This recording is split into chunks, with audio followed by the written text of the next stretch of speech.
remember a client saying to me, "I don't feel anxious, I just can't switch off." He wasn't distressed in the usual sense. He was calm, thoughtful, efficient. When I asked him when he last felt genuinely at ease, he paused and said, "I don't think I ever have." If that resonates, this isn't about personality, discipline, or work ethic. It's about a nervous system that learned early on that standing down wasn't safe. If you want to explore how these survival patterns form and how they can be gently unwound, you'll find that work at PsycheVita.com and in the PsycheVita app. I'm Dr. Tony Weston, psychotherapist, executive coach and award-winning researcher. I work with people who are capable, reliable and often quietly exhausted by the responsibility they carry. In this video, I want to explain how hyper-responsibility develops before thought or choice, why it becomes a default form of self-regulation, and what actually allows a nervous system like this to soften. What the signal is really saying. Skill 1, 8.2, Somatic Attunement. Hyper-responsibility doesn't begin as a decision. It begins as a procedural adaptation laid down early, often before a child can organise behaviour or language.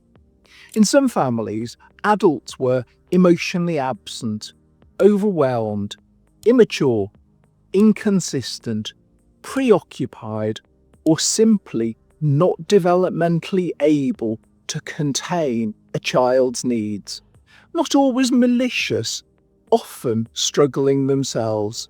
In those conditions, a child's nervous system learns something practical. If I stay alert, things hold together. If I notice early, I can prevent problems. This learning happens precognitively, before beliefs, values, or intentions. The body becomes the organizer. The child doesn't think, "I must be responsible." The body learns, "I must stay ready." The mechanism. Skill 2, 6.1, Impulse control directed inwardly.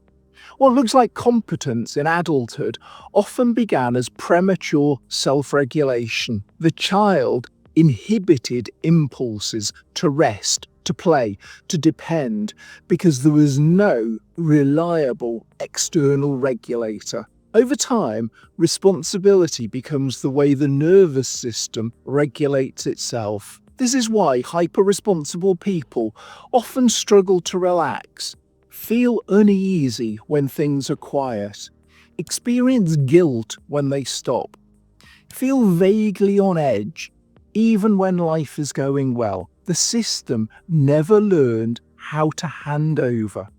There was no one sufficiently steady to say, "I've got this, you can stand down." So the nervous system learned not to expect that signal. The deeper developmental layer.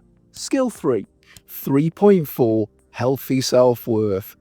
At a deeper level, hyper-responsibility often rests on a quiet developmental conclusion. My needs are secondary.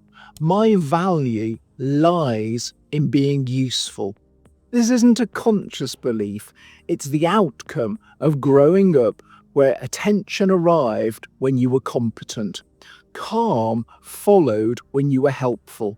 Safety improved when you didn't add to the load. In those environments, being wasn't enough.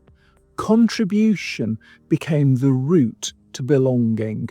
So in adulthood, stopping doesn't just feel uncomfortable, it can feel like vanishing. That's why rest can feel dangerous, why delegation can feel like risk, why ease can feel undeserved.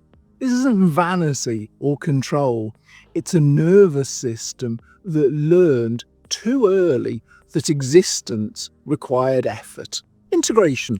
Why reassurance and advice fail. This is why advice like, "Just relax, you need better boundaries, take time off," often doesn't land. Those suggestions assume capacities that haven't yet been built. Trust in external regulation, tolerance of stillness, worth that isn't conditional on usefulness. Until those capacities are developed, hyper-responsibility isn't stubbornness. It's how safety is maintained. Being always on guard often looks like strength, but strength that never rests eventually becomes fragile. This work isn't about becoming less responsible, it's about helping the nervous system learn, often for the first time, that responsibility can be shared, paused, and put down without things falling apart. If you want to explore that developmental process in more depth, you'll find it at PsycheVita.com and on the app.